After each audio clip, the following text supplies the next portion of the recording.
How to fix Xiaomi Redmi Buds for Lite not connecting. Hello everyone, welcome to this video where I'm going to show you the method that you need to do in order to fix this issue.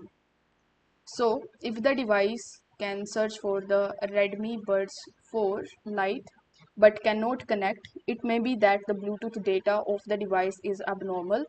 So in this situation, you need to try to delete the previous connection record on the device. Press and click either earphone for 5 times to reset the device and then try again. Try pairing the connection or try to connect it. Delete the Bluetooth record on the mobile phone. For that you need to go to mobile, then select settings. In the settings select the Bluetooth option, and there you just have to select Redmi Buds 4 Lite and you just have to simply unpair it. Then you need to follow these instructions again in order to reconnect it.